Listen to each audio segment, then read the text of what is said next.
Louis Dauphren, votre grand témoin ce matin, est Étienne Sesma, Saint-Cyrien, ancien commandant de la compagnie de gendarmerie d'Épinal. Il publie les 2 affaires Grégory, dernier pas vers la vérité. C'est aux presses de la Cité. C'est l'une des affaires judiciaires les plus retentissantes du XXe siècle et du XXIe, parce que ça continue, l'action judiciaire continue encore aujourd'hui. Elle symbolisa les errements du journalisme et de la justice. Il y a 40 ans, était retrouvé dans la Vologne, rivière des Vosges, le corps du petit Grégory. Et le colonel Étienne Sesma était en première ligne. Bonjour mon colonel. Bonjour. Aujourd'hui, vous pensez que les consciences peuvent encore se libérer? Qu'est-ce que ça veut dire? On l'espère. On espère toujours que quelqu'un va parler, va finir par apporter des éléments déterminants nous permettant de toucher cette vérité qui fuit devant nous depuis 40 ans. On l'espère, on l'espérait dès le premier jour, on l'espère encore aujourd'hui, mais j'ai bien peur que cet espoir soit très fragile. Mais quand vous dites « on », en fait, c'est la justice, parce que vous avez été dessaisi du dossier assez vite par le juge Lambert. Oui, c'est la justice. Derrière la justice, ce sont les parents de Grégory, Christine et Jean-Marie Villemain, appuyés par leurs avocats, qui veulent que le dossier continue de travailler tant qu'on a des pistes à exploiter dans le domaine de la police technique et scientifique, et en espérant que cette pression finit se traduire par des déclarations, par quelqu'un qui vienne apporter un élément nouveau, déterminant, pour connaître la vérité. Est-ce que la vérité ne s'est pas évanouie avec la mort de Bernard Laroche ? En partie, oui, parce que c'est effectivement le problème principal de la justice aujourd'hui. La justice, contrairement à ce que l'on dit, elle n'est pas restée muette dans cette affaire. En 93, les magistrats qui ont travaillé d'arrache-pied à Dijon, après les errements du juge Lambert, je parle des magistrats, le président Simon, puis le président Martin, ont établi un arrêt. Il y a eu un arrêt le 3 février 1993 très très complet, qui est vraiment la Bible de l'affaire Grégory, dans lequel 2 choses essentielles sont affirmées. Premièrement, Christine Villemain est à 100%, on pourrait dire même 1000% innocente. Aucune charge n'est retenue contre elle. Alors qu'on l'a fait comparaître aux assises. Alors qu'elle a subi un enfer pendant 2 ans, qu'elle a été effectivement renvoyée devant les assises à la fin de l'année 86. Heureusement, tout ça est passé. Mais la deuxième chose que la justice a quand même établie avec force, c'est que, qu'il existait à l'encontre du cousin Bernard Laroche, bien que l'intéressé soit décédé, on le sait, assassiné par le père de Grégory, Jean-Marie Villemain, en mars 1985, bien que l'intéressé soit décédé, et donc que l'action publique soit déteinte à son encontre, et bien qu'il existait à son encontre des charges très sérieuses d'avoir enlevé Grégory. Cette position, elle a été répétée en 2017, et on peut dire que la justice a résolu une des parties, enfin, a apporté la première clé à la compréhension de cette affaire, en disant qu'elle savait qui avait enlevé Grégory. Enlever, ça veut dire tuer ? Alors, la justice ne peut pas le dire, parce que si elle le dit, son action s'arrête là, puisque l'action publique est éteinte à l'encontre des morts. Donc elle est obligée d'imaginer des complicités pour continuer d'avancer, pour pouvoir continuer d'exploiter les pistes, les éléments matériels qui sont à sa disposition. Et il y en a.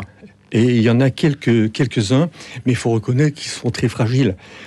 On est face à des données qui sont de l'ADN de contact. Et cet ADN de contact, on le sait, est extrêmement volatile. Il y a des phénomènes de transfert, Il y a des phénomènes de transfert, parfois secondaires, parfois même tertiaires, qui peuvent se passer d'une personne à l'autre. Donc c'est un élément qui est assez peu probant. Est-ce que vous estimez, mon colonel, je rappelle, colonel Étienne Sesma, vous avez dirigé la compagnie de gendarmerie d'Épinal, donc dans les Vosges, et est-ce que vous pouvez nous dire si, dans la configuration actuelle, c'est-à-dire de la téléphonie, de tous les moyens dont on dispose, cette affaire serait survenue 20 ans plus tard? Aujourd'hui, on disposerait de beaucoup plus d'éléments. Alors, ça paraît être une évidence de le dire, mais est-ce que le chaînon manquant qui empêche de résoudre cette affaire est lié à un aspect technique qu'on aurait très facilement résolu quelques années plus tard? Alors ça, c'est une question qui est un peu spécieuse, qui excusez-moi, mais qui apporte pas grand-chose à la donnée du problème. C'est sûr que l'affaire Grégory aujourd'hui ne se passerait pas. On arrive à suivre maintenant les appels téléphoniques de façon très précise, à la fois entre les émetteurs et les destinataires.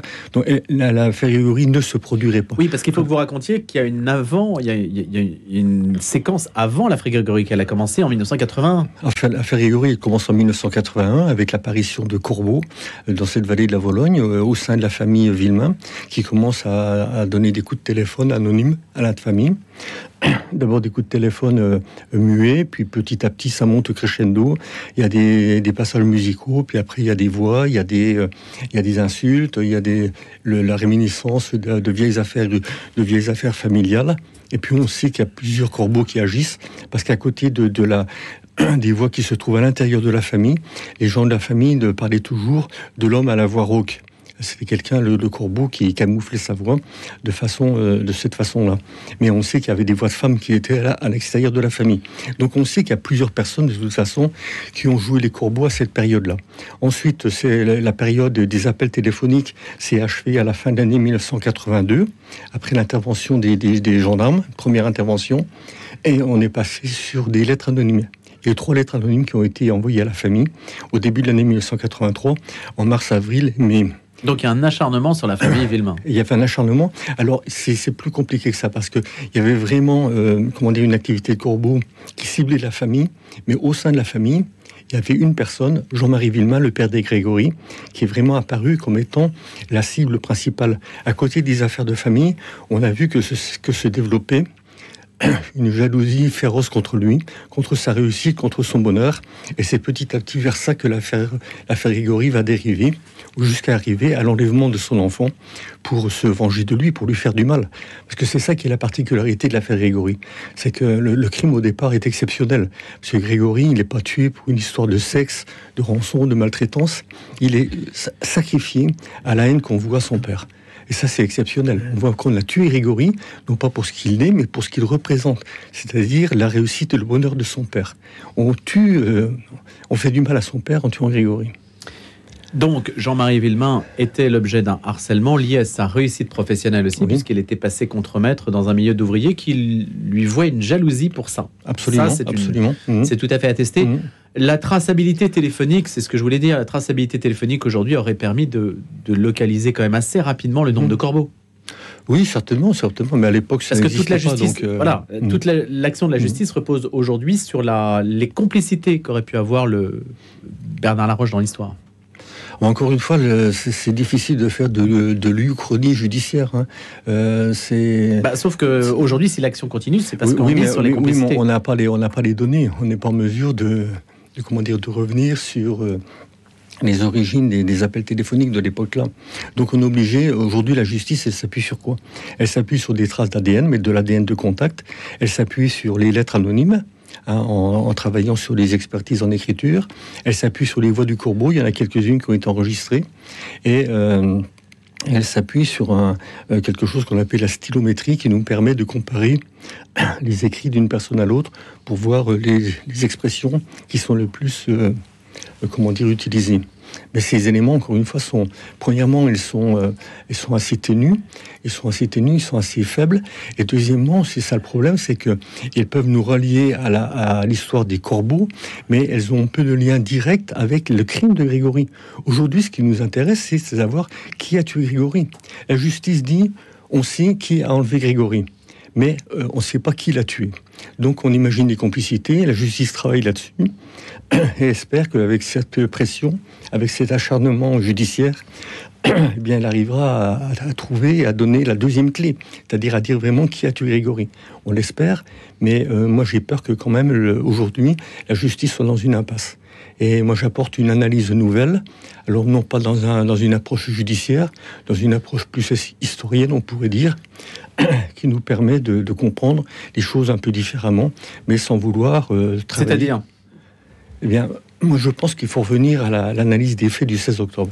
Une des particularités de l'affaire Grégory, il en a plusieurs, c'est que l'enlèvement et le meurtre de Grégory se passent de manière extrêmement particulière, extrêmement précipitée. Grégory, en gros, est enlevé vers 17h, 17h05, et on voit son corps dans la Vologne. Un témoin passe par là, sur le pont, et voit une forme dans la Vologne qu'elle prend pour un sac poubelle. Elle nous apporte ce témoignage dès le lendemain, et elle pense que un sac poubelle à l'endroit même où on a retrouvé le corps de Grégory. Donc on sait que le corps de Grégory était dans la rivière à 17h45. Donc on voit que tout s'est passé de façon extrêmement rapide, extrêmement précipitée, avec au milieu, premièrement, une lettre anonyme qui a été écrite et postée dans le village même où était enlevé Grégory. C'est la fameuse lettre de revendication du 16 octobre qui est la clé de voûte de l'affaire Grégory. Et ensuite, on a un coup de téléphone qui a été donné vers 17h32 à la famille, à un des frères de Jean-Marie Villemain, Michel Villemain, durant lequel le corbeau dit, ben voilà, j'ai pris le fils du chef, je l'ai stragné, ça veut dire je l'ai zigouillé, et je l'ai jeté dans la Vologne.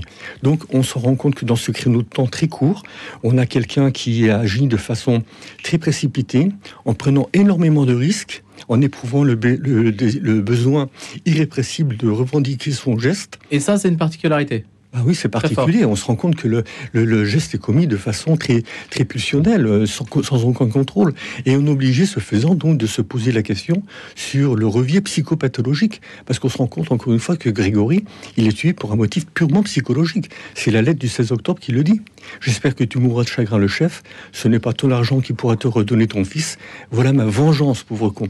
Donc on se rend compte que c'est la vengeance qui anime le ou les meurtriers. Ceci dit, il faut aller plus loin que la vengeance, à mon sens, que la jalousie. Il faut parler d'un autre sentiment, et pour ce faire, j'ai travaillé avec un expert en psychiatrie à Lyon, le professeur Pierre Lamotte, pour essayer de mettre un mot sur ce levier psychopathologique. Et ça s'appelle le mal, tout simplement. Hein. Ça s'appelle l'envie. Voilà, c'est un vice bien connu. Alors, c'est un des 7 péchés capitaux. Est-ce qu'il y avait, à l'époque, mon colonel, je vous interromps 2 secondes, est-ce qu'il y avait un curé à l'époque, à l'Épanche sur Vologne, qui a joué un rôle dans cette histoire? Alors, il a joué un rôle, il a procédé aux obsèques à la messe des funérailles de Grégory, qui était extrêmement émouvante. Autrement, on n'est pas dans un milieu qui était très très pratiquant. Et j'ai pas le souvenir, j'ai pas le. Mais il a peut-être recueilli des confidences. Qu'il a été aider les gens. Et il n'y a pas état de confidence qui aurait été faite auprès d'un prêtre. Concernant ce qu'on a appelé les dérives de l'affaire Grégory, oui, à la fois journalistique et judiciaire. Alors vous estimez que le fait d'avoir été relevé, dessaisi du dossier, il y a le rôle supposé qu'on vous a attribué de directeur de conscience. Qu'est-ce que ça veut dire, ça ? Ça veut dire qu'à partir de la fin de l'année 1984, on se rend compte que le juge d'instruction, le juge Lambert à l'époque, a complètement procédé à un virage à 180 degrés. Il a complètement abandonné notre travail, notre piste, qui avait conduit à l'inculpation de Bernard Laroche. Et il s'est, sous la pression de quelques personnes qui avaient intérêt à ce que ça se fasse comme ça, eh bien, il s'est intéressé exclusivement à Christine Villemain, à la mère. Donc, on se rend compte qu'il y a eu cette dérive. Nous, on s'est retrouvés en porte-à-faux. On a été accusé, évidemment, d'avoir manipulé le témoignage de Muriel, qui est un témoignage central pour comprendre la mise en cause Muriel Boll, la belle-sœur de Bernard Laroche, qui a un rôle essentiel évidemment dans cette affaire, donc qui s'est rétracté après avoir fait certains aveux à la gendarmerie de Bruyères. Donc il fallait que ces rétractations tiennent. Donc on a fait l'objet de plaintes pour faux, usage de faux, subornation de témoins. C'était terrible. Et à partir du début de l'année 85, on a été complètement dessaisis. On était dans une situation qui était un peu ubuesque. On était toujours un peu chargé d'enquête, mais interdit de traiter, de travailler sur la piste Bernard Laroche. Et petit à petit, notre enquête s'est complètement étiolée. Là, derrière nous, il y avait la police judiciaire qui attendait son heure pour récupérer l'enquête. Et c'est ce qui s'est passé donc au mois de février 1985. Donc rivalité entre les polices, vous avez été victime de cette rivalité-là aussi.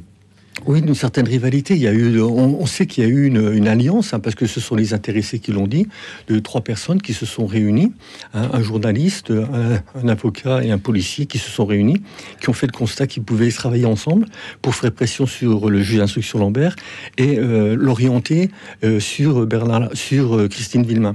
L'avocat, parce que sa stratégie c'était de dire c'est pas lui mon client Bernard Laroche, puisque c'est elle.